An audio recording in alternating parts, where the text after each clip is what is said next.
So over to you.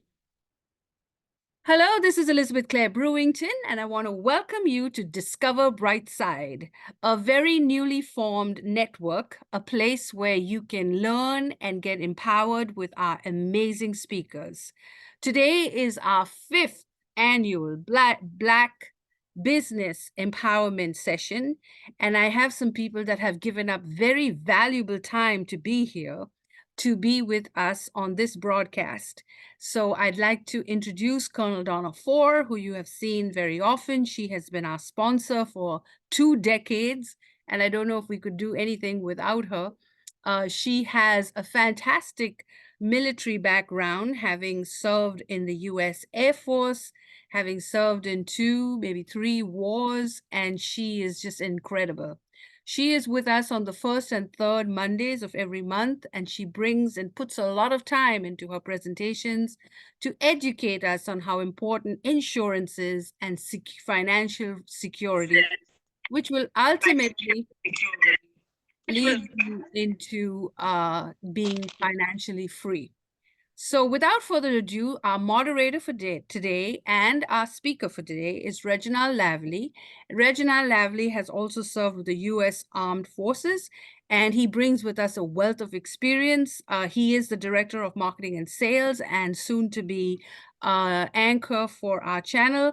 And so Reginal, will you introduce Kia and Donna and begin our home owner and business owner broadcast. So thank you all for joining us in person in our studio on Zoom. And for those of you who are watching us live, we welcome all of you. So welcome. Thank you. Thank you so very much, Elizabeth. Hi, I'm Reginal Lyerly, and I want to welcome the Brightside community for joining us.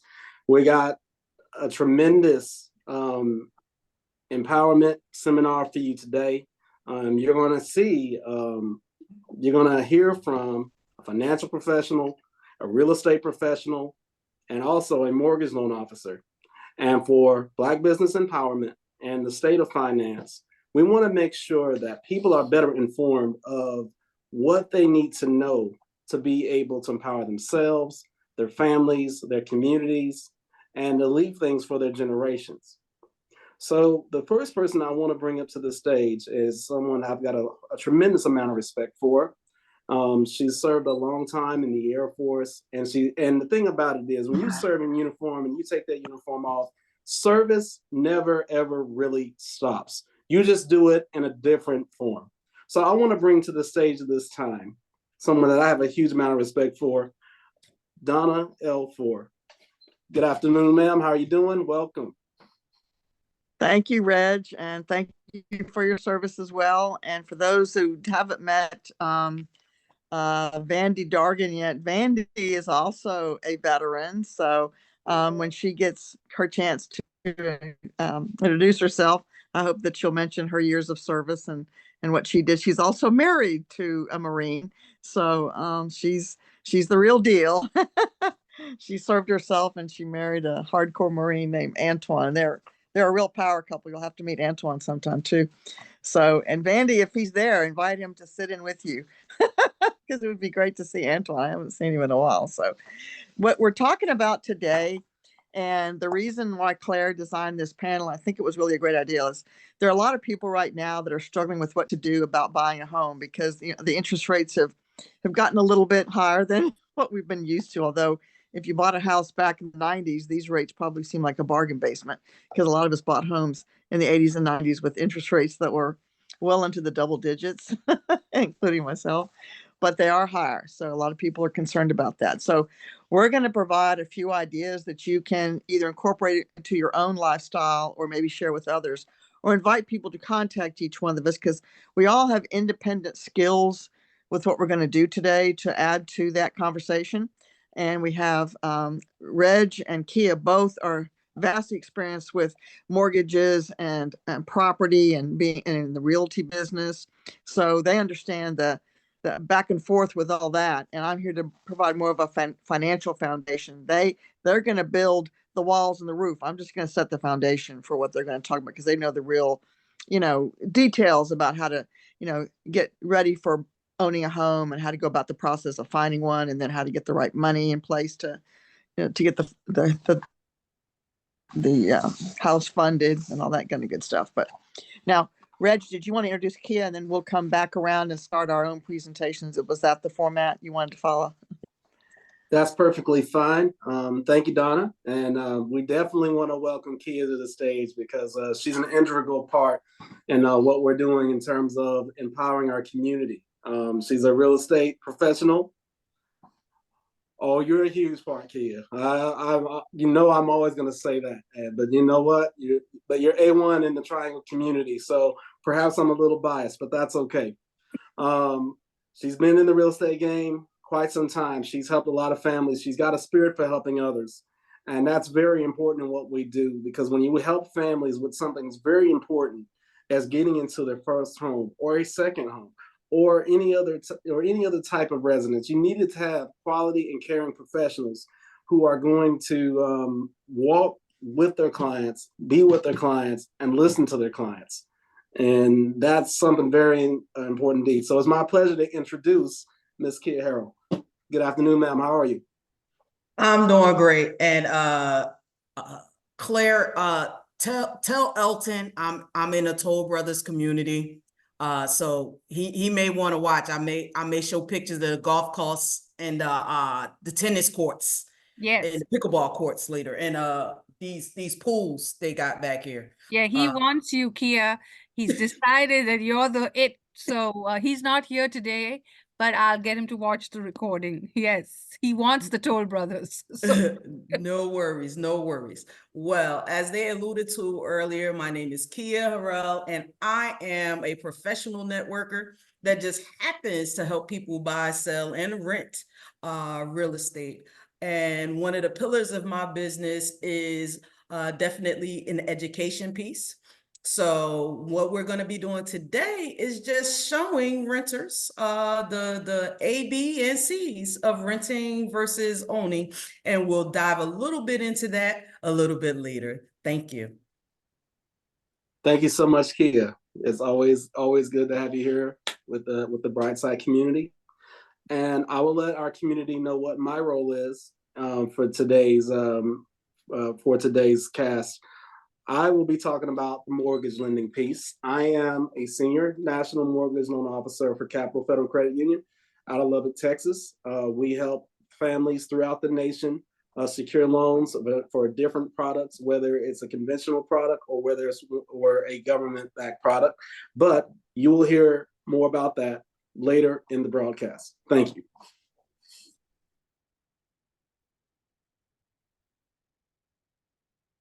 So you get ready in the chat, whether you're watching on Facebook or Instagram or wherever you are. Make sure you write us a comment. And if you are looking for a realtor, a mortgage broker, an insurance, or whatever we are presenting, or if what we are presenting is not available to you, write us a comment so that we can connect you with the right person who can then address what you need. So if there's anyone on this panel that you would like to make a connection with, please let us know, and we will make sure that all their contact information is available on discoverbrightside.com, where you not just network, but you build relationships that last for a very long time. So over to you, Reginal. Who's going first? I actually Donna. want I believe we can have, if it's okay, Donna, if you'd like to go first, then we can Sure. proceed. Then Donna, then Kia, and then myself. The ladies first, and Okay. I'll be last. It's not necessarily because you're saving the best for last. It's because all the information is going to be so good. It's going to be tough for me to follow it. Now, just for you all to know, you're new to home ownership, the first person you really need to speak to is Reginald. Reg is playing. He's supposed to go first. He's supposed to go first because I go second, mortgage. and Donna goes third to show you how to maintain your assets now that you've obtained them. Yes. Let's go. But Donna's going to set the stage, and then we'll have Reginald, then we'll have Kia, we'll bring Donna back, and then we'll close. So let Donna go first to just set the stage on why financial knowledge is power. Because it's not just that you want to buy a house, because if you can't afford it, or you've not been approved for a loan, you could turn Kia's wheels upside down and Kia cannot do anything because you have to be approved.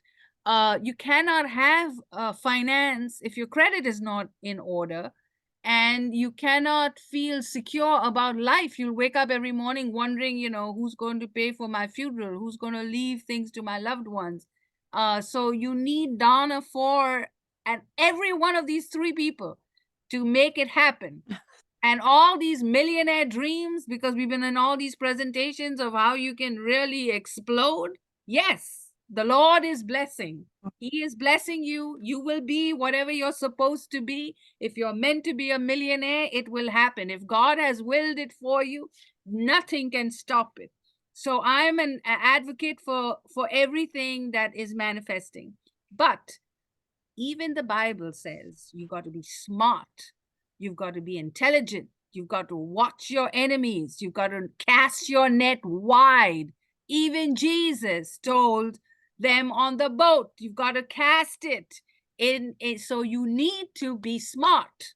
And that's why Brightside has brought these experts to you to make you smart. So over to you, Donna Fore, and please set the stage for this discussion.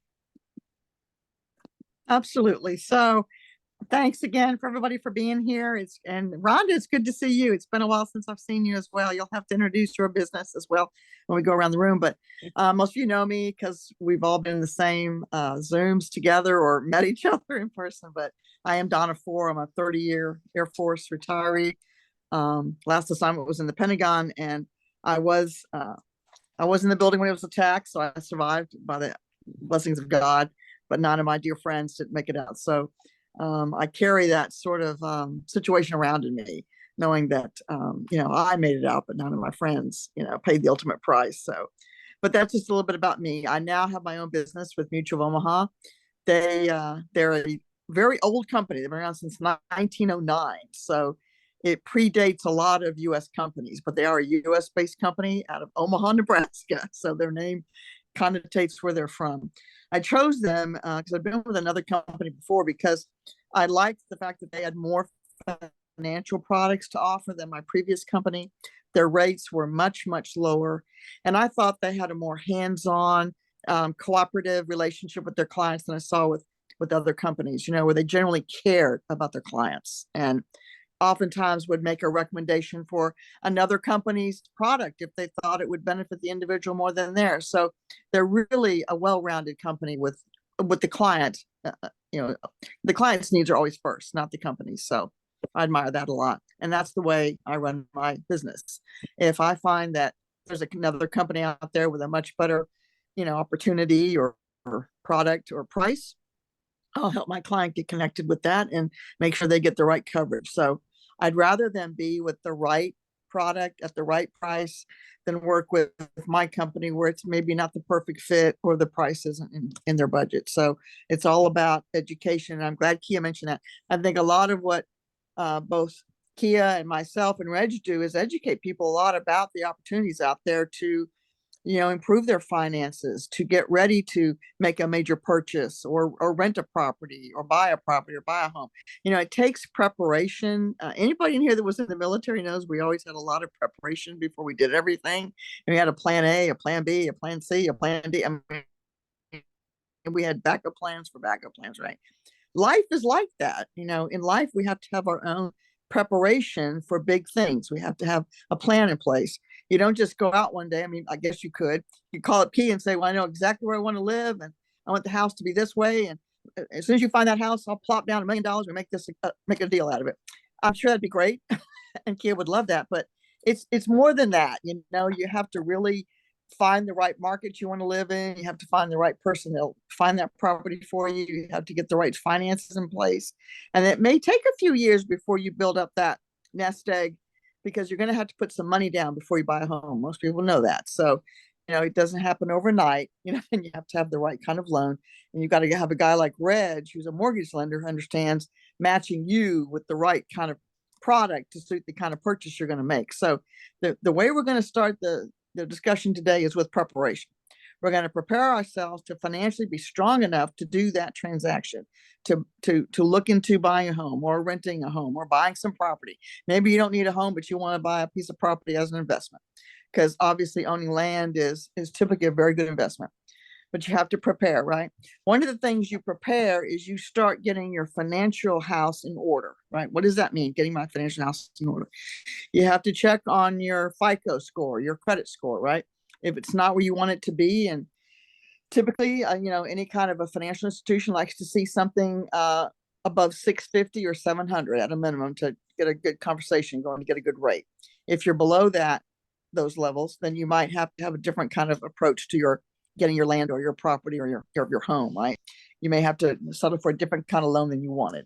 So it takes sometimes a few months or years to resolve some old debt so that your FICO score does go up. So if you're in that position and you're not sure about your FICO score or how to address it, the people in this room right now can help you do that. And a big part of being financially strong is you, first of all, have to know, what is my debt? What do I have? What does that number look like? And if you took a piece of paper and you listed all the debt you had, maybe an existing mortgage, maybe a car loan, maybe credit cards, maybe medical bills. Medical bills can be a big source of, unfortunately, bankruptcies right now. So understanding your medical bill and bills and how that looks. And so make a laundry list of all that debt and put a number to it and understand what it is. And then divide it up into things that you know you can resolve quickly. Maybe you've got some short-term debt, like maybe a student loan that's almost paid off. Well, you should go ahead and pay it off. Maybe you've got a car loan that's pretty close to getting paid off, and you can ramp up your payments and address that car loan. So it's knowing what you have and a plan to get that resolved, because you'll feel better when you sit down and have that conversation with yourself or your loved one to say, we need to do an inventory of everything we owe to anybody and see what that looks like. And it'll either surprise you or it'll validate what you already knew, but you didn't know what the number looked like.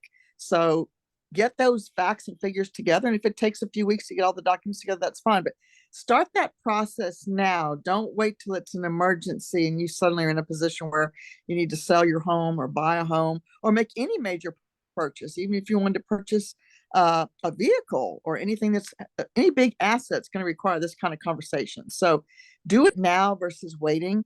And also it'll reveal to you some things that you thought you had taken care of.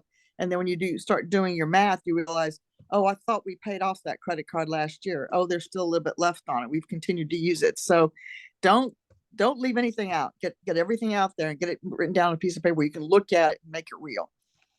So then you put together your plan to address it. Like I said, you need to catalog the things that are short-term debt versus really, really long-term debt, right? And then there's some things that are kind of in the middle. I would say medical bills are kind of in the middle because you can usually work with whatever medical center or hospital that you had the bills with to work out a payment plan. There's some debt you have to take care of immediately, right? You can't let it wait. Others you can get on a payment plan and resolve them over time.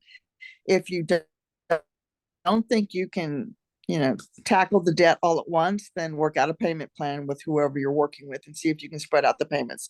Just be aware they may charge you a higher interest rate because you're now spreading out the payments for a long period of time versus addressing it sooner rather than later. So it's sort of it's a one good versus another. Do I pay it off now and resolve it at the lowest possible interest rate, but strain myself financially to do that, or do I spread the payments out a little bit more, but I accept the fact that I'm going to pay more for that loan because I'm spreading out the payments?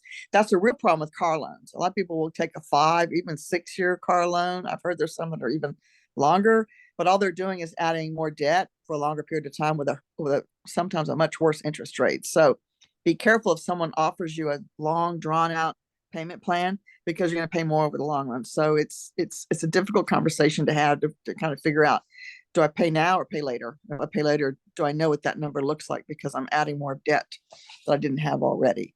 So getting a hold of your debt, getting a plan together. Okay, so now you've got your debt under control. You feel like you're in a pretty good place financially. Now you can look at some things that help your financial strength and get it even stronger, right? So we're building our financial muscle, so to speak. We're like our body. Our bodies need need to be strong and resilient, right? Well, your finances need to be strong and resilient. One of the things you do to make your finances stronger is you address things like, what do I do to have money that's going to pay me in the future, right? So that when I'm trying to pay this mortgage every month or pay for this property, whatever loan I have that's sitting out there, I've got to have sustainable income coming in. Well, you've got your job, whatever you're working at. Hopefully everybody here, I believe everybody here has got a job.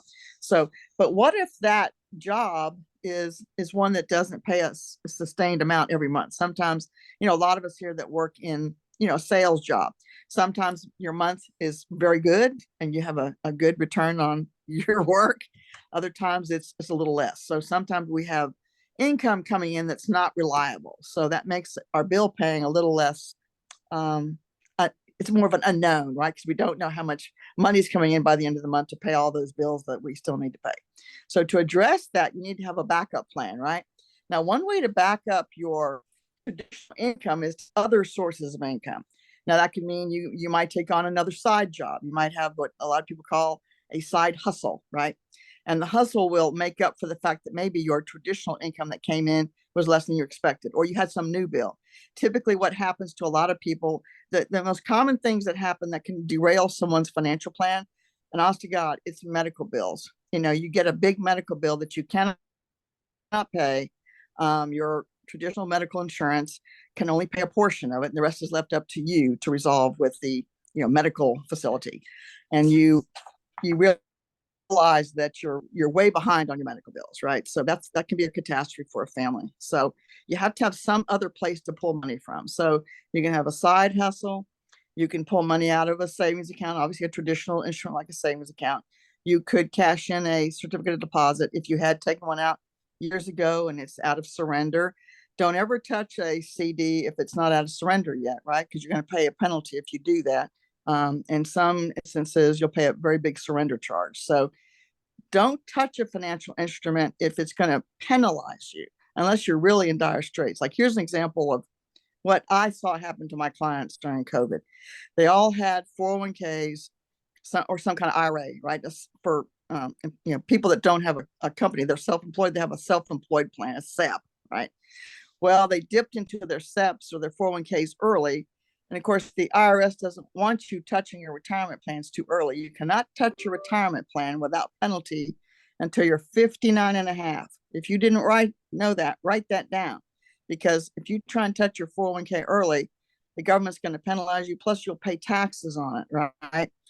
The reason that people take out IRAs and 401ks is because they're putting money in there tax deferred. They don't pay taxes on it till they get ready to retire, or they defer it even longer. You can defer taking distribution on a 401k or IRA right now until 72. That's a really long period of time. So you can keep that money locked up in a tax deferred account for quite a long time. But if you touch it before you're 60, you're going to pay a penalty and taxes on it. So don't ever touch those financial plans unless it's a really incredible emergency and you have no other option. And during COVID, sadly, some people ran into that situation because they had pretty high medical bills. So that's a little bit of education on retirement plans. So retirement plans are another source of backup income. Again, if you're at the right age and you can dip into them. Another good idea to have is some permanent life insurance, right? Permanent life insurance can be accessed anytime you need money. So if you've got what's traditionally called a whole life policy or a universal life policy, both of those policies are permanent life insurance. Term is a different opportunity. Term is for people who say they do have a big mortgage and they need to pay off the mortgage if they don't make it home one night. You take out a term policy to cover the entire length of your mortgage. It can be a 10-year, 15, 20, 30-year mortgage. You take out a term policy, and I bet you didn't know that. Did you know that you can get a decreasing term policy? Some companies allow you to, over time, decrease the size of your policy and, of course, lessen your premium a little bit because you're paying off the mortgage, so you don't need as much life insurance. So you can conceivably purchase one of these decreasing term life policies that will flex with your financial situation, right? So that you're not paying for a $250,000 policy when your mortgage is only $100,000 now. So keep that in mind if that's something you never thought about before. But there are decreasing term life insurance policies out there that will help you adjust your life insurance to your actual need. So your permanent life insurance, again, your whole life and your universal life. After the first 10 years, those policies tend to have enough money for you to dip into them that it's of any size, right? Also, if you touch your permanent life insurance too early, there might be a surrender charge. They kind of work somewhat like a retirement plan, right? They're not meant to be a retirement plan, but they do have surrender charges if you touch them too soon. So you want to wait till at least 10 years before you start dipping into a permanent life insurance policy. For one reason, you won't have a surrender charge. Secondly, you won't have to worry about there not being enough money in there to help you, because after 10 years, they become, a sizable amount of money that's worth dipping into. And it's not going to pay off a mortgage right at the beginning, but it's going to be enough to say, pay off some other small debts. Say you have a small credit card debt, or some other small bill. You can dip into that and use that to pay off a problem. Now, why would you use your life insurance to pay off a debt? Here's why. The money that comes out of that policy that you withdraw, right? If it's just a single withdrawal, not a sustained monthly payout. If it's a simple single withdrawal or a series of withdrawals, but not done as a consecutive thing, the IRS looks upon that as a loan, right? There's a loan charge. After 10 years, there's no loan charge. So in the first few years, there's going to be a loan charge. After that, nothing. So that's why we recommend don't touch the life insurance cash value till after 10 years, because then you don't have any loan fees. So here's a perfect example of how a cash value policy can help you.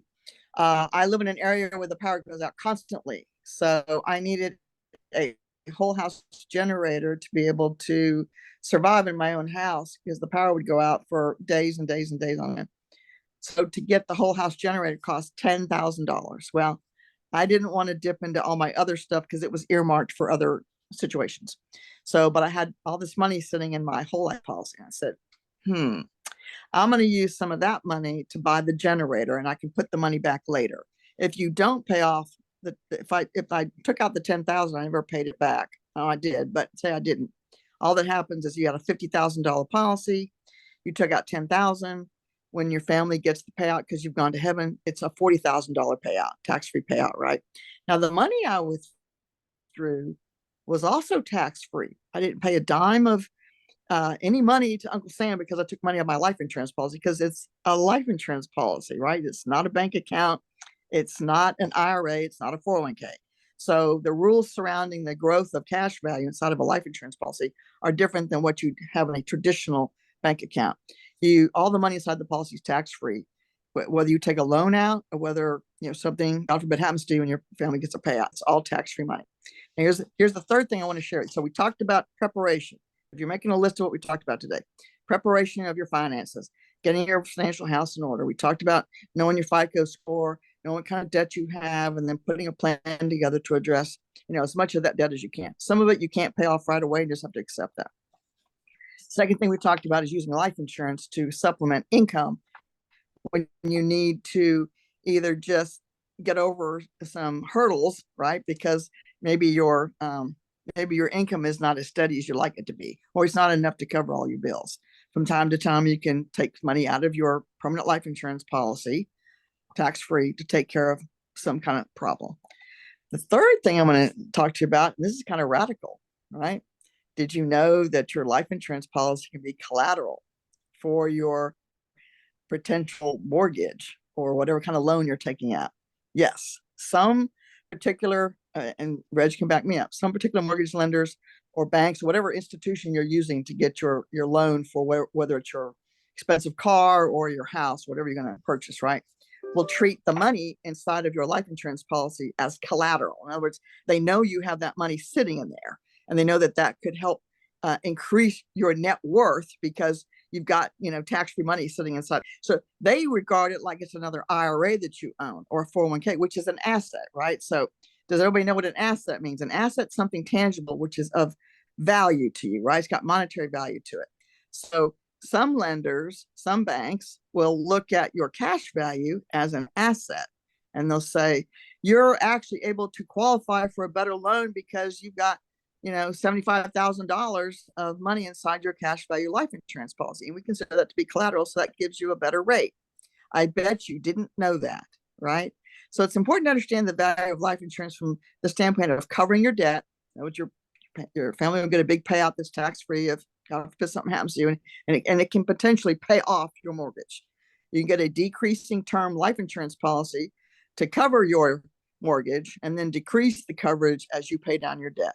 Another financial strategy where life insurance helps. The third one is this collateral concept, where a bank or a lending company, any kind of a company that's going to lend you money to get your house, might look at all that cash value in your policy and say, you're actually worth more, Donna, because you've got a lot of money sitting inside that permanent life insurance policy. So we're going to give you the benefit of using that as extra collateral to help you qualify for a better loan than what you would have had without the cash value life insurance. So those are the ways to improve yourself financially to help you with the kinds of things we're talking about today, which is hopefully buying a house and getting your financial house in order. So what questions can I answer?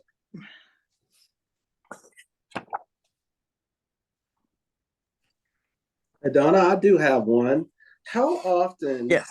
do you have someone that use their investments as a potential asset when they're looking to purchase a home?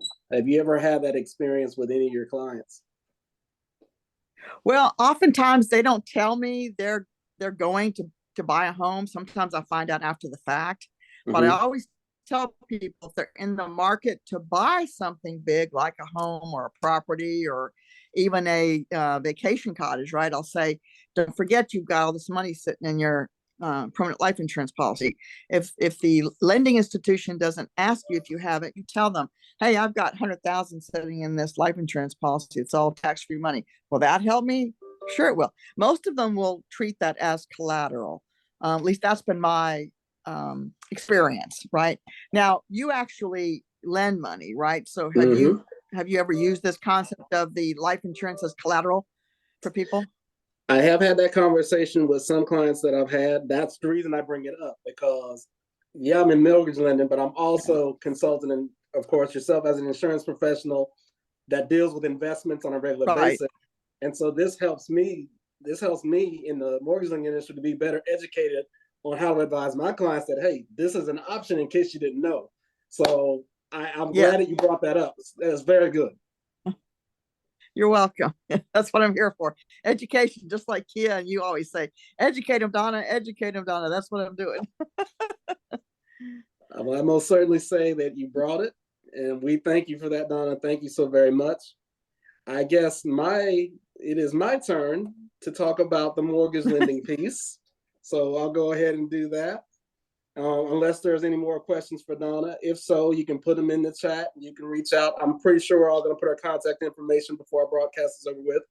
But once again, I'm Reginal Lyerly, and in this capacity, I am a senior national mortgage loan officer for Capital Federal Credit Union out of Lubbock, Texas.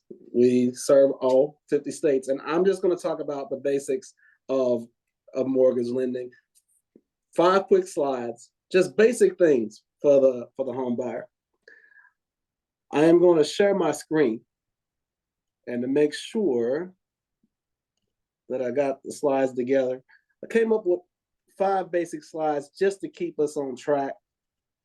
And hopefully you can see my screen. It should read Introduction to Mortgage Lending for Home Buyers, and it has my NMLS number and the corporate NMLS number, just our introduction. We'll move on to the next one.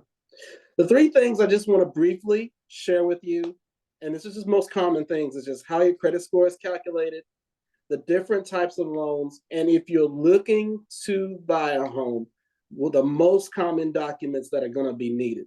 I think for this form and for this amount of time, this is good things to cover. This is by no means designed to make you an expert, but it's to help give people ideas and to get the ball rolling in order to have that conversation toward home ownership. We've talked about the investment piece, and of course later in the broadcast you're going to learn about from our real estate professional and from the mortgage lending vantage point. There's a lot of things that I do, but I talk with potential clients. The number one thing, the credit score is very important, and you're going to hear about this a lot throughout the course of the broadcast. If you've ever wanted to know how your credit score is calculated, this is what this lender is looking at when they make a decision. And your behavior affects your credit score. You can look at this as a report card if you would. I'm sure everybody was in school and got a report card. Look at this as your financial report card. 35% is the payment history. So they want to know your payment history. Are you paying your bills on time? Are there late payments or things of that nature? The other 30% is the amount that's owed. They want to know the amount. Or if you ever hear the term debt to income ratio, that's going to be a very interesting term to know. Basically, the amount of debt that you owe versus the amount of income that you bring in, and that's one thing they're going to use to make a decision. 15% is the length of your credit history. The older a person's credit accounts are, the better that it is, because it demonstrates a history of having credit. It's interesting, when you have credit, you can get credit, but if a person doesn't have it or is not where it needs to be, it's difficult to get it. The other 10% is new credit. They want to know if any new credit has been taken out in the most recent amount of time. And then the other 10% is your credit mix. They would like to know what type of credit that person has, whether it's revolving or whether it's installment loans or things of that nature. I use this to help educate prospective home buyers if they're looking to purchase a home. If these are the things in this circle that they need to consider and that they need to work on, this allows them to figure it out. Is their payment history where it needs to be? If so, if not, can they fix it? Is the amount that's owed too much? Well, if so, then they have to come up with a strategy to get that debt down to where their debt to income ratio is a little more favorable. How old are the credit accounts? Maybe that credit card that stays open should remain open as opposed to closing stuff out. New credit. Sometimes it's good to do that, but I'm going to tell you a rule for thumb working in financial literacy and also in the mortgage lending field. If people are trying to improve their credit, it's usually ill-advised to take out new credit and things of that nature. That's just what I advise people. And of course, your credit mix.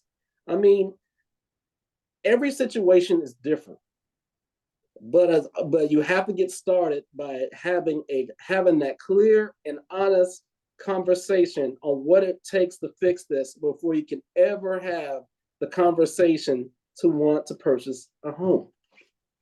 We talked about the credit piece briefly. These are just the most common types of mortgage loans. These are not all of them, but these are the most common ones that most people are familiar with. The conventional loan, that's usually any type of mortgage loan that isn't insured by the government. We also have an example of those. Let's see. We'll get into that a little later, but let me just stay on task. But the conventional loan is what most people are familiar with, but we do have other ones. We got the FHA, and that is one that is insured by the Federal Housing Administration and issued for an approved lender. There are a lot of people who are familiar with that. You also have the VA loan. A lot of veterans, active duty service members, and spouses, surviving spouses are familiar with that. It's backed by the VA, guaranteed by the VA, and it generally does not have a down payment, no private mortgage insurance required. But the biggest misconception with this particular type loan is that, and I want to share this, you use your VA loan, the Veterans Administration may not have a credit score requirement because the benefit is based on your discharge and what you are allowed. But that approved lender can say what score that they will consider acceptable for getting that type of loan. The next one is the USDA loan, which the technical term for it is the USDA Rural Development Guaranteed Housing Loan Program, and it's usually offered to rural property owners by the U.S. Department of Agriculture. These are your most common types, and it's not limited to these. You have jumbo loans. There are several different types of loans, but these are generally the most common ones that people deal with. Next thing we're going to talk about. Okay, say you've gotten your credit fixed or working on it, and then we're going to look at what type of loan is going to meet the situation. And in a consultation with any of my clients, I can help them determine that. But if they're going to get their documents together for their application, these are some things that they may want to make sure if they don't have it, they need to have access to it if it applies. And there's going to be a number of things. So one, they want to need to have their driver's license or picture ID. If they're employed, they want to have the last 2 years of their W-2 statements from their employer. They'll also want the last 30 days of their pay stubs. This verifies the financial information. The last 2 months of their checking account statements. You're probably wondering, well, why do they need all this? This is so invasive. Well, think about it. It is a home loan for hundreds of thousands of dollars. They want to know. Donna talked about this with her portion of this broadcast about investments. They want to know that because that could possibly be used as assets to be able to increase the likelihood of getting approved for a home loan. Stocks, mutual funds, 401k, annuities, IULs. I mean, different things can be used as assets. So that's a good advantage to being able to identify what all these things are. If a person is renting, they'll want to know the name and number of the landlord to verify the rental payment history. If there's been a change in a person's personal status, if they're married, they want to see the marriage certificate. If it's divorce, the divorce decree. If someone's paying alimony or child support, they'll want to see that as well, because that's going to affect the overall ability to be able to handle a loan. If a person's been in college or graduated from college, they'll want to see the college transcripts. These are some things will apply to some people, some will apply to some, and some will apply to others. It's just going to depend on the situation. No two situations are the same. Here's some other items to think about. If you actually own property and you're looking to get another, they'll want to see that mortgage statement. They'll want to see the tax bill, and they want to know that there's insurance on that property. The last one I wanted to share, not everybody is working for an employer. A lot of people own businesses or run businesses, and they're self-employed.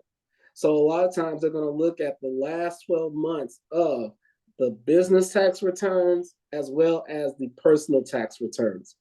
These are in addition to any of the other things that's on that list. So that's one of those things that will be very, very important. This was a brief overview about credit, the types of loans, and the type of documents to look for, because that's a good amount of information to share in this forum.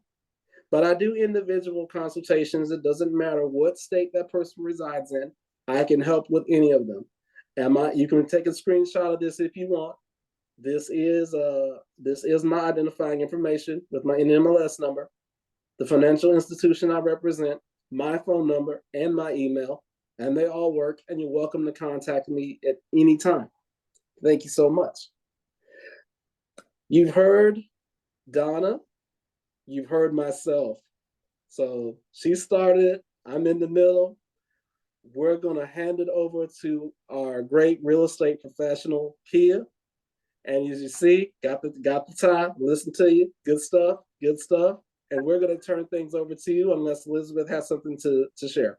Donna has a question. Oh, certainly.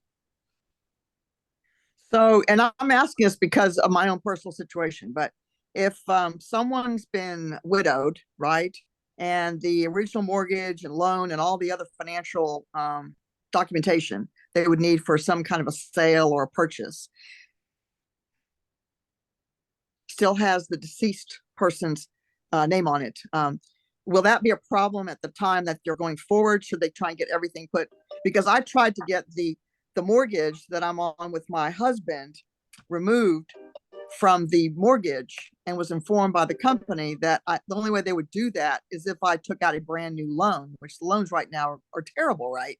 So I've kept my late husband's name on there because it's not worth the grief of going through to get another mortgage just to satisfy that. So how does that impact what you're talking about when you're dealing with someone who's had a death of a loved one, and some of the paperwork still with the old person's name on it. So that's going to be in a case by case basis, and that's going to depend on the state to which the loan's going to be taken out, because of course we're in either North Carolina, Virginia, or whatever else, but Texas might have different rules, or another state may have different rules, and that's going to be a case by case basis. I know in theory what should happen is that they allow that for the person who has deceded, that their name be taken off of everything before applying for that loan, but we know that doesn't always happen. by the way, I just want to mention quickly, since some of the people in this room know these things or work on it.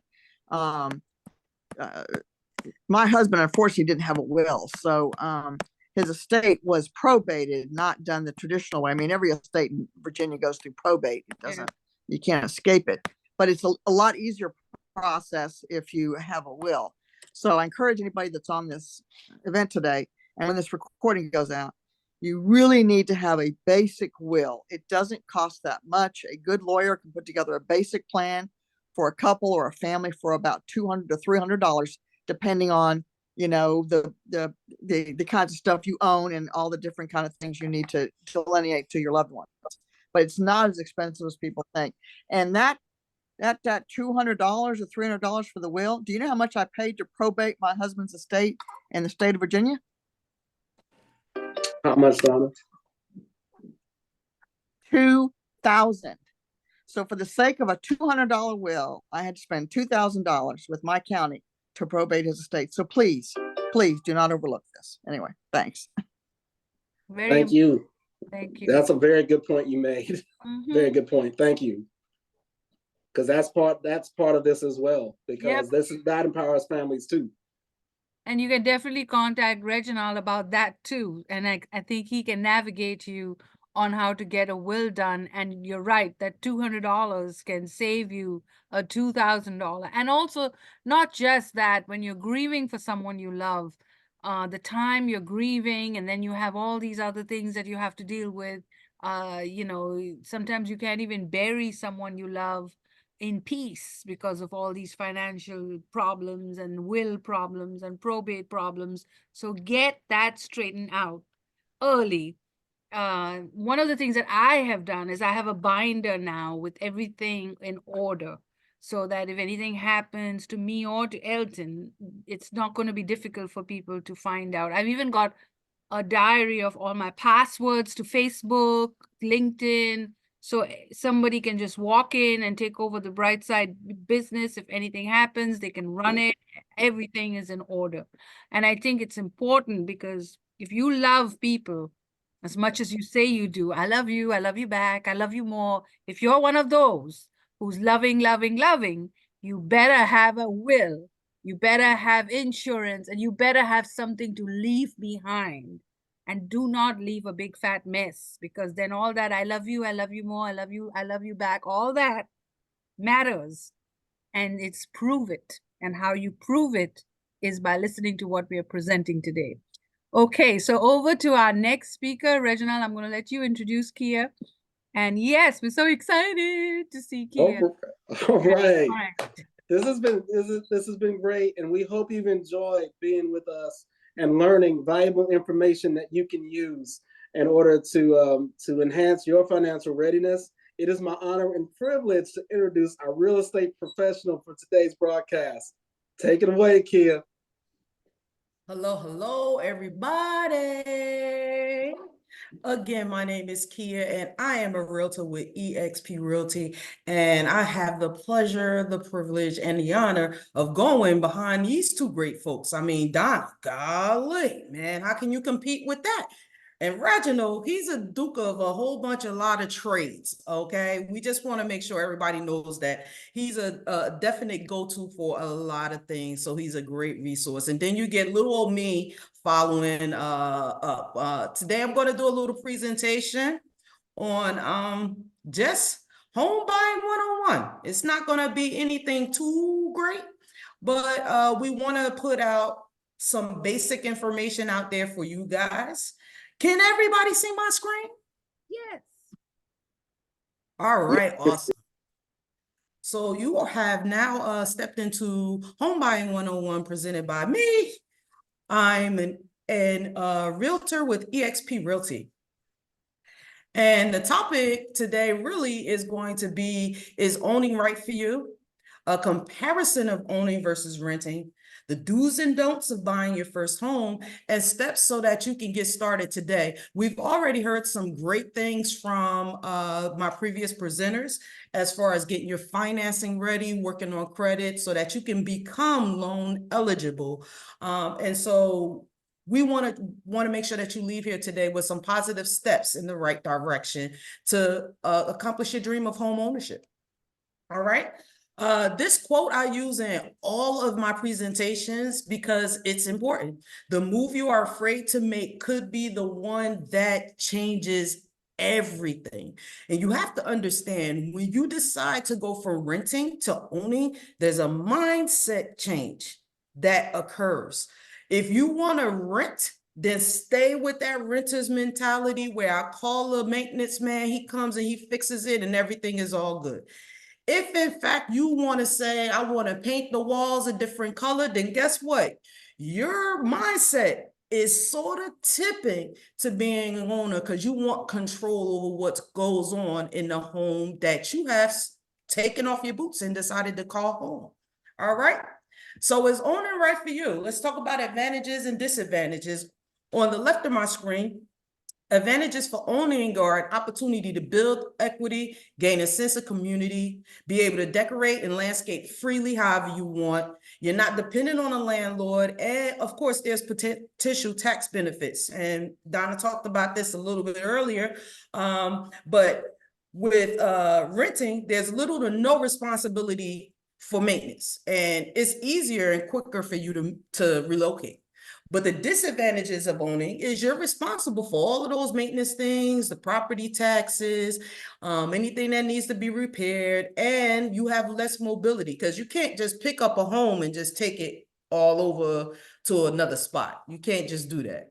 With renting, the disadvantage is you get no tax benefits out of that. You gain no equity and you have no control over rent increases. So I want you guys to understand this. Renting, it's appropriate for people that need to rent. But right now, and I'm glad that it's a Brightside event that's focused on it being Black History Month. We have 2 million across this United States that are credit ready, that are job ready, income ready. They are stable. They could purchase a home, but they have chosen not to. And so for renters, this is what I want to warn you guys about. Those 2 million people across the country that are deciding not to get a mortgage when they can are competition for you. So when you look at the amount of homes that are on the market for rent, this is another issue, in addition to the qualifications and jumping through the hoops and the additional uptakes that these landlords are charging in rent. This comparison, I have it in here, but it's just to give you a brief overview of numbers, because I think sometimes people need to see it in big, bold letters in order for you to understand that you're throwing your money away. So we were talking earlier about securing mortgages, right? And when you look at this rent versus own, your monthly rent payments that you've been making, take a look down here in this area here. These are the total payments right here. If you're renting, this is what you're renting, you're paying. And you could possibly secure a mortgage for less than what you're paying in this rent, and you will gain some tax savings. All right, oops, come on, go back. We done went ahead 2 slides. Give me just a minute, guys. Let's readjust this.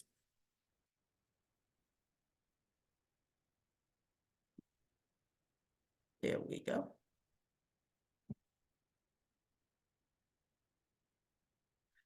So when you're talking about renting versus owning, this is a big glaring factor here. Can anybody tell me how much of a difference that is right there in money? The money people, y'all went on before me. Can y'all figure out that? My point is, if you Sizable rent difference. It's a sizable difference. About $24,000. who said that?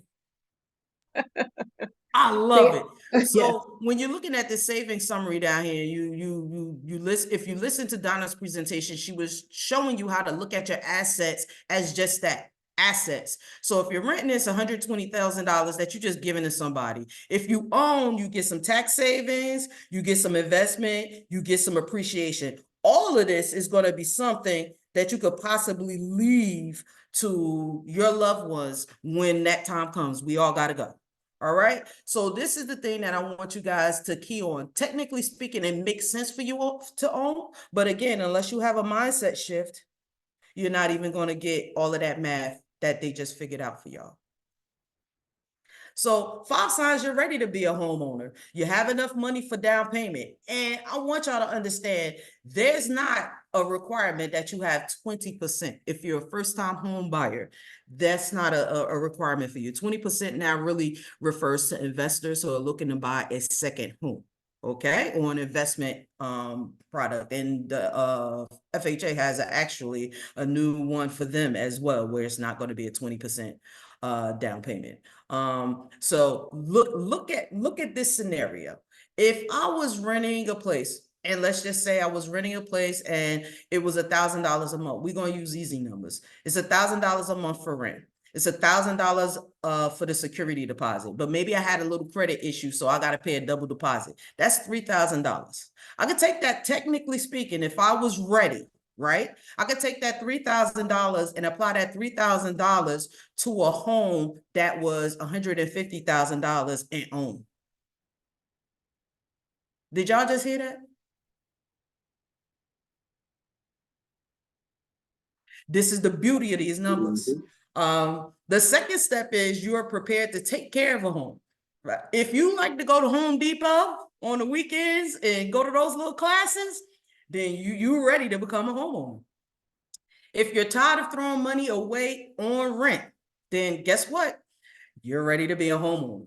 If you're ready to stay in one place, lay down some roots, have a place where your family can all come and see you, then guess what? You're ready to be a homeowner. And if your credit score is good, now here's the thing now, credit score is going to determine which loan products you qualify for. Down payment assistance programs that are available and certain grants and things that are available. So don't think just because you have a 580 credit score that you can't own. Technically speaking, if you got cash, you can buy a home with less than a 580 credit score. You're going to have to jump through a few more hoops, but it's possible. And these are the conversations that I want to make sure that we're having in the community surrounding home ownership. Okay. So I'm going to give you guys a brief overview of the home buying process. As I said earlier, this is the one-on-one class. I really go into depth with these when I have my rental consultations, but I wanted everybody, because I think everybody on this call is familiar with the Monopoly board, right? Yeah. So this is our Monopoly version of what it looks like. And as you see right here, we're all on start. You're going to push through the pre-approval process with the lender. You're going to find a home with me or some other professional. You're going to make an offer on that home. It says here that you do the application process and submit your documents. Throughout the process of being under contract on a home, your mortgage professional is going to ask you to submit documents. Everything, every step of the way has to go through underwriting, okay? So you're going to review and sign the contract. The appraisal is going to get ordered, and this is important because the appraisal is what the lender used to give value to the home that you just paid $150,000 for, right? Everything starts to get processed. The appraisal report comes back. We're in the home stages now because we're in the underwriting stage. And everyone in the process is doing their part to fulfill the commitments of the contract. Your attorney is running your title report. You're getting your homeowner's insurance together. And once all of that paperwork is solidified where it needs to be with your lender, you get the clear to close. Then that's when we start doing the final walkthrough. And at closing or at settlement, whichever term you prefer, that's when you would get the keys and we get to say, congratulations, you are now a homeowner. So out of this whole big thing, there's a couple of things that I want to point your attention to, and we'll see those on the next couple of slides. So the dues for buying a home: get pre-qualified for a loan. Signals you are a serious shopper. Tell sellers you are qualified to purchase a home and know what you can afford before you start shopping. Be realistic about your needs and wants. Think about how long you're going to stay at this property. Consider, if you have children, what school district you want to be in. Clearly communicate your needs to your real estate agent when you guys are going through this whole process of back and forth information gathering, right? You have the opportunity to shop for a loan. Don't let nobody tell you that you can't. Okay. Usually I have my anyone that I'm working with, they get a loan look over from at least 3 of my professionals. Okay.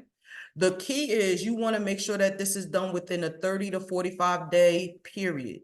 If you do it within that time frame, the credit bureaus understand you're looking for a home, so you're shopping around your loan. You can't do it in January, then come back in February, then come back in March, then come back in April. That will impact your credit score. But if you get all of those within that 30 to 45 day window, you're good to go. It's only going to be one impact to your credit score. Get your finances in order. We've talked about that a good portion today already. And then learn about home buying programs. Now, I hear a lot of people in my line of business that tell me, I don't have no money for down payment. I want you guys to understand down payment is different than I need money for this transaction. So down payment assistance programs, they serve 2 opportunities for people. One, it serves to have them not have to pay anything on the back end of the loan. And the second thing it can do is also bump up, meaning increase the loan amount that they are entitled to. What it does not do is pay for your appraisal. It does not pay for your inspection. It does not do your due diligence or your earnest money, which is all things that are part of the transaction that you would need to pay. So if we're thinking about that $3,000 that I spoke about earlier, that's what that will go to. Does that make sense, guys?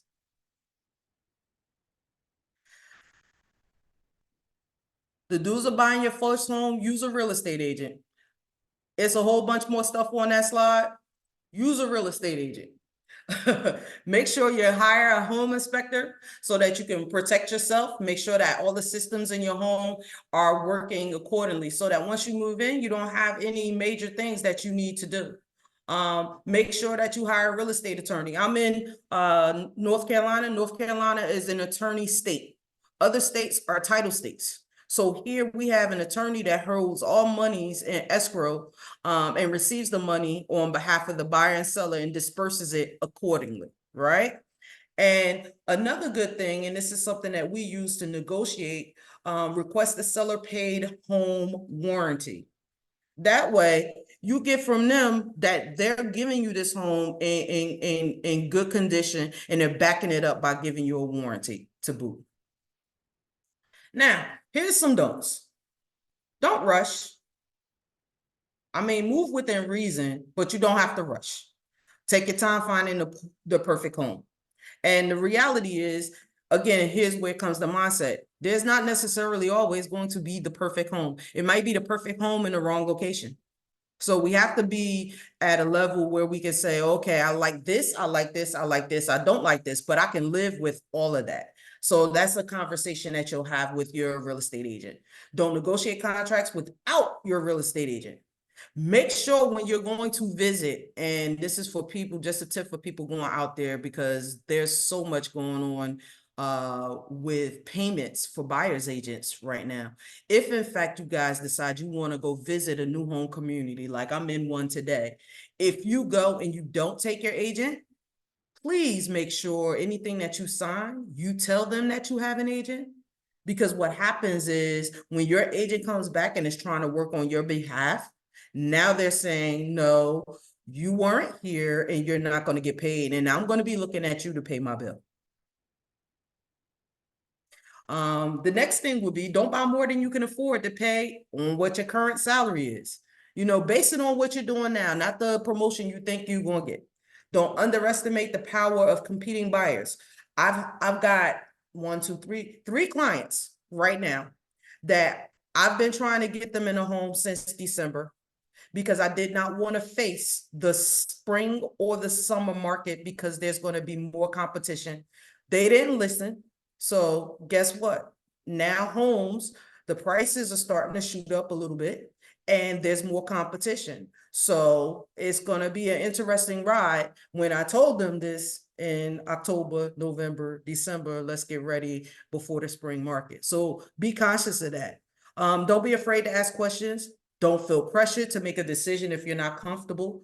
And most importantly, once you start the home buying process, Reg, tell them, don't open any additional credit card accounts. Don't sign for nobody.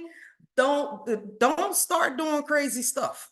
Okay, because that could take you out of contention for your loan. Don't add any new debt because it could take you out of contention for the loan after you've already started the process and got your heart set. And remember, I am in the state of North Carolina. So let's just say if you paid your due diligence, which goes straight to the home seller, your earnest money, you have a chance to get back. But if you pay for an appraisal, if you pay for a home inspection, pest, termite, any one of those inspections, and you can't close on your loan, you don't get any of that money back.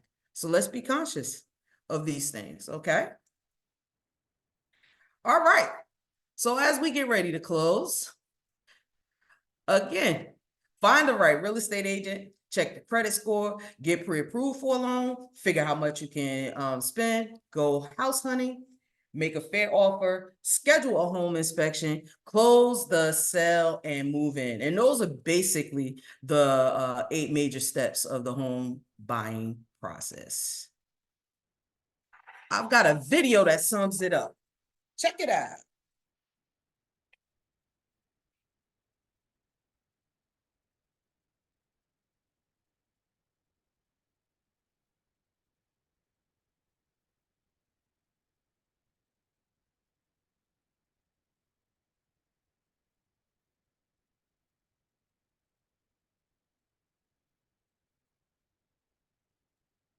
Kia, we can't hear the sound.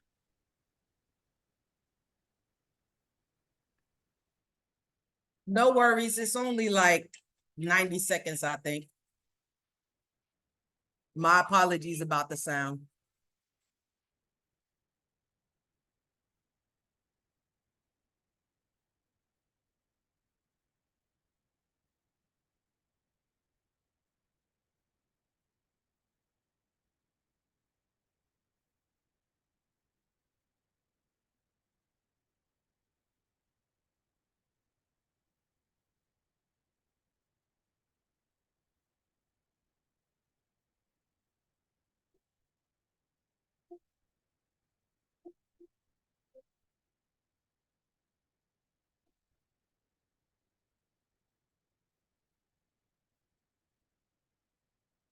All right, guys. Thank you for listening to me jabbering.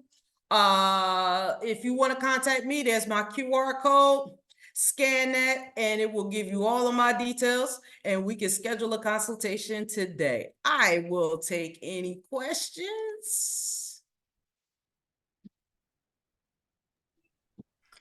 Hey, Kia. Yes, ma'am.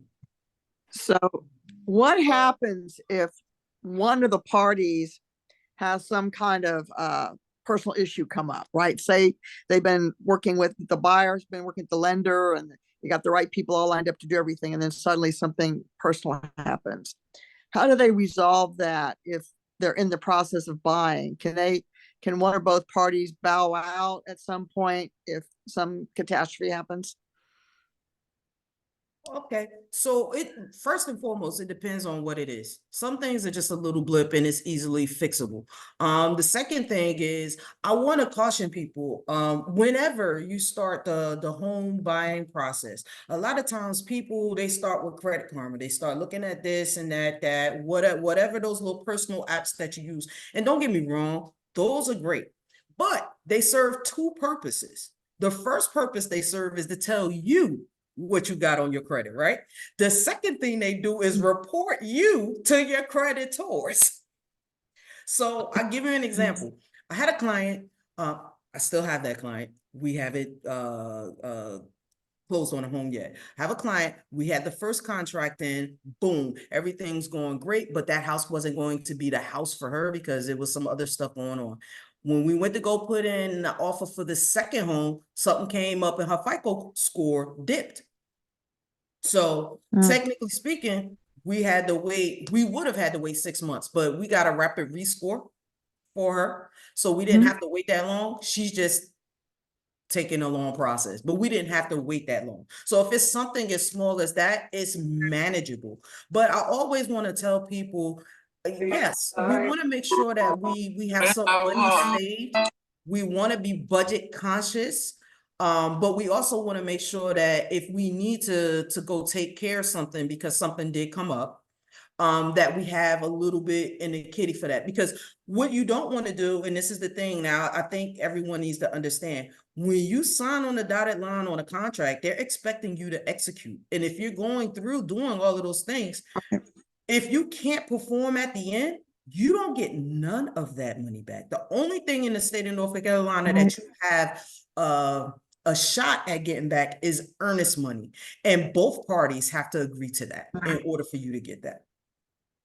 Okay, I hope that answers your question. It did, because I've had some clients who ran into problems because they reached some point in their getting their new home and just something weird happened, death in the family, or something odd, and they had to back down. And I just wondered, how did that impact them? Because it's bound to have some kind of effect if they have to completely bow out. Like you said, they lose their earnest money, but I guess if it's a bad enough situation, they just have to deal with that. Any other questions? And I saw your comment, Ms. Rhonda. I like that. I appreciate that. Kia, I just want to say I thank you for putting the re-emphasis on when someone is trying to buy a home, don't take out any new credit, new loans, don't let anybody sign for anything, don't let the dog eat it, whatever is going to stand in the way of somebody getting that home. Because I'm pretty sure it's happened. People have done that. They had everything ready to go, and then they couldn't reach the clear to close because there was a breakdown in the process. See, these younger folks don't understand. Back in the day when you purchased a home, right? On the day you signed those papers, one of the first things that came in the mail after you signed and got that home was the Sears card. Because Sears knew and understood that you wanted to furnish that whole house. So that was the first thing that came, that little Sears catalog. See, these young folks don't know nothing about that. My point being, you could buy anything you want the day you sign those papers. After that, before that, don't do nothing. Don't go looking at new furniture. Nope. No, none of that. Because sometimes the numbers are so tight, guys. It's so tight. And you have the mortgage lender, they're trying to help you as best they can without giving you like $200 a month themselves. They're really trying to help you. So if you're on a shoestring budget to get qualified for whatever loan type they give you, you have to stick to those guidelines, especially when it comes to pretty much all of those Fannie, Freddie, USD, any one of those, because that's coming from the government and they have strict guidelines that they utilize. So if you are over or if you are under, then, that could be a potential issue. What I want people to understand though, is that don't allow for the things that people have told you over time to be your reality. Here's the reality. There is NACA out there. For those that don't know, NACA, you don't bring nothing to the table. But here's the thing. They put you on a budget and you got to stick to that budget. You don't stick to the budget, you get kicked out the program. Simple as that. Habitat for Humanity just broke ground not too long ago. I'm in Durham. They just broke ground not too long ago on a whole community out there in Orange County, which is not far from where I live. And so as they open up these roles, what I'm trying to get people to understand is that life is still lifing. Even though you don't want to get your finances straight, even though you say you don't want to own, life is still lifing. Right now in one of the communities that I'm working in, I'm trying to get these people that are currently in public housing to understand that they're not going to have a home in 2 years. Where are they going to go?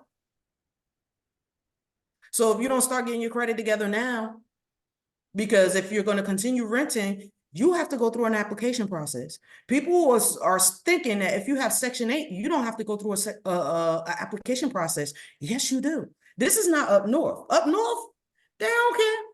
They're going to put you in the slummiest place they got.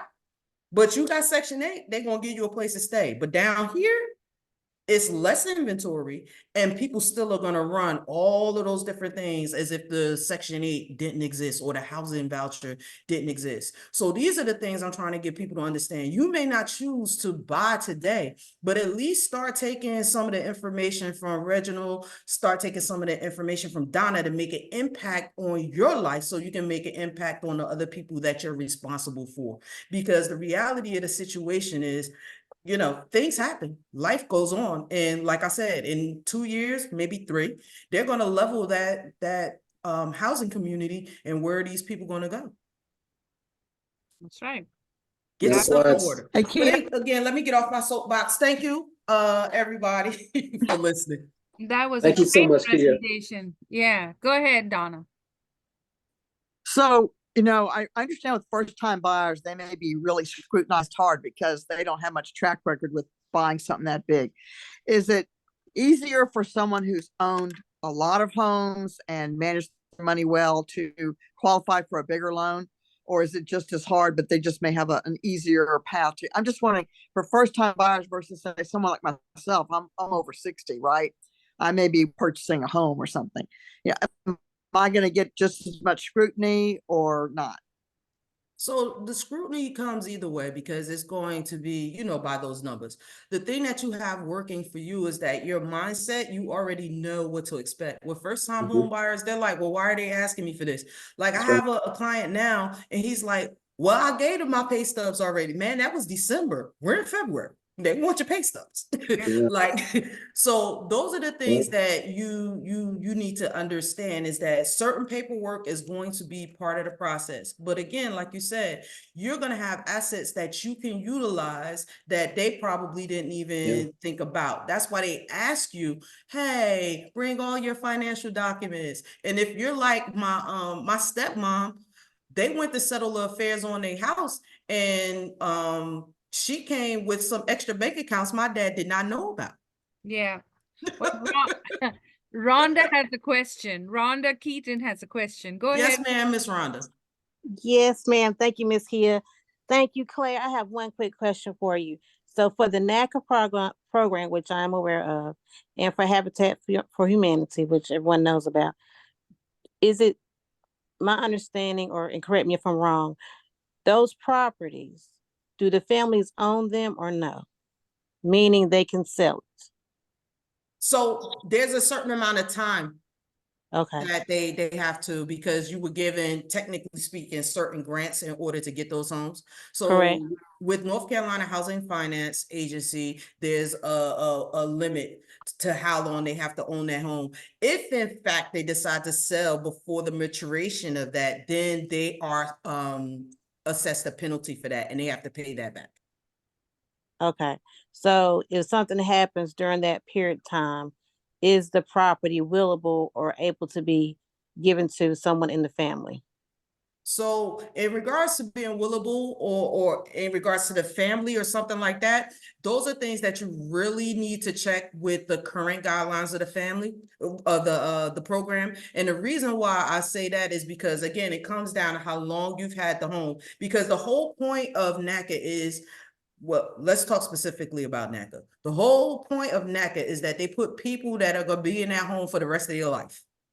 So anything less than the rest of their life, they looking at with, you know, scrutiny, and they want to make sure that you're penalized for doing something wrong. Now, we know that life happens. And so that's why it's important to look at whatever that contract looks like to see if those things are going to work in regards to the question you just asked about, is it willable?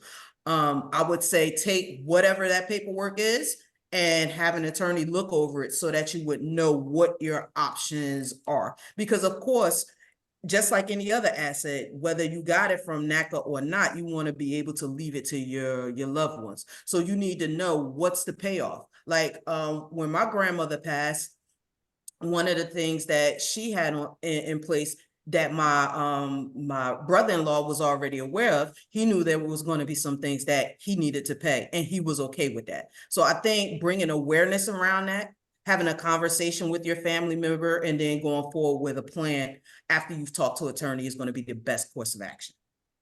Thank you so much. You're welcome. That's why one of the things is always read the clauses. You know, people always say just sign things. Don't just sign things.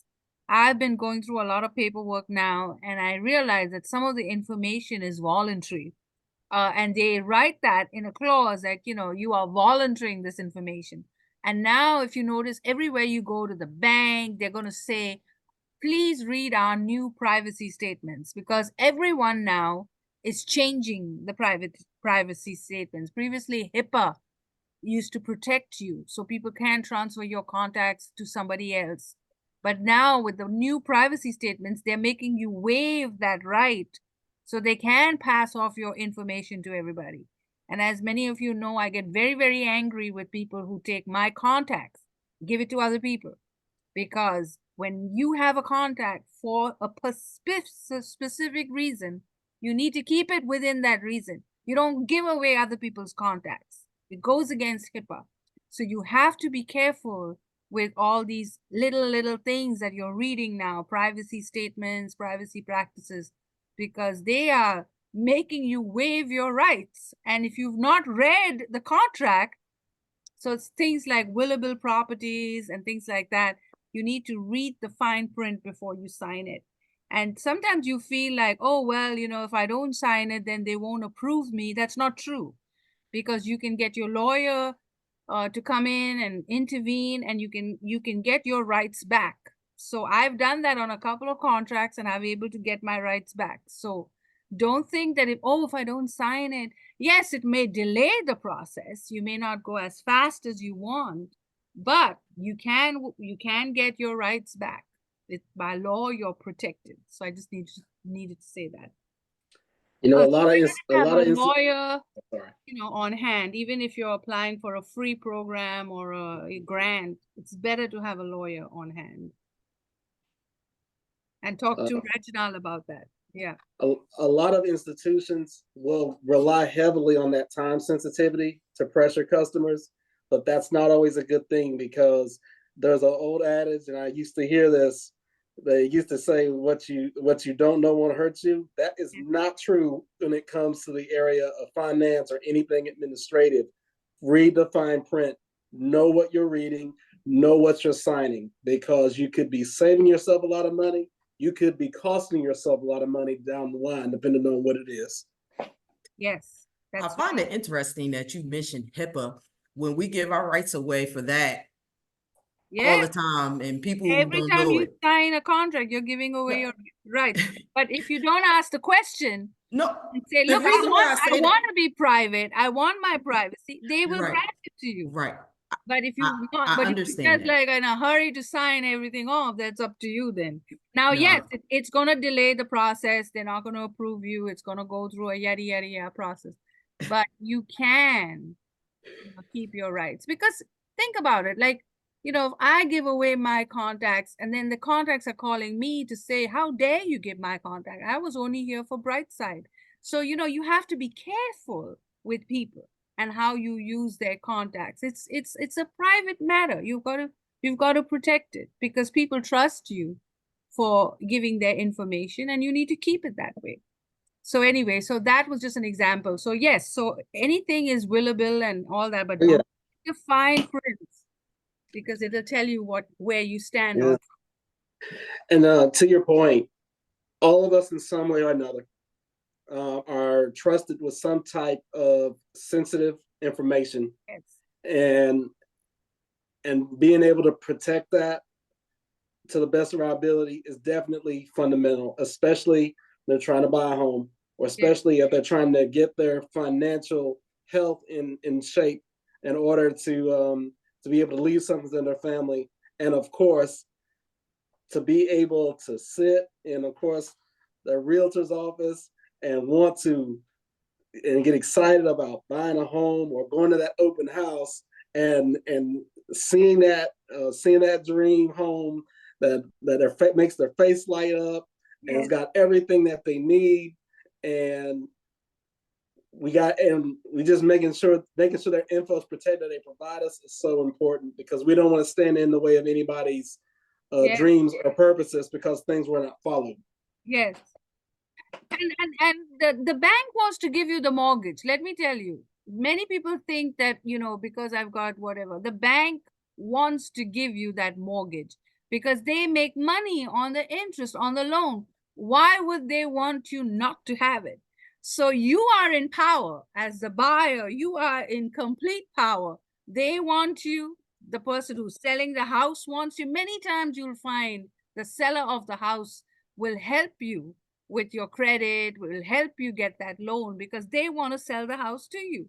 So you need to know your rights, and that's why hiring the right real estate agent is everything, because you should feel comfortable with your agent to be able to talk things through with your agent. And someone like Kia could help you right there and then, because just any agent is going to just not be the same. So you want somebody who's a caring agent, who's going to walk you through these very difficult contracts, and somebody who, is going to work with you. So get a lawyer, read the fine print before you sign. Yeah. All right, everybody. So this is where we end. Thank you for joining the 5th annual Brightside Business Empowerment Conference. We hope you learned something. Write us a comment in the comment section. Subscribe to our channel. And we will be very excited because if you like this new format of an informative session, tell us, because we want to do something for our women business empowerment, which is next month. And we are putting together a fabulous program for you. So make sure you write to us, tell us what you think about it. This particular video will go live, and we will be spending some money to get views and comments. So we want you to go and chat with us and get to know us. So you're watching Brightside. Discover brightside.com, our new website, and please make sure you welcome Reginal Lyerly to the team when you write your comments. So thank you for watching, and keep us posted.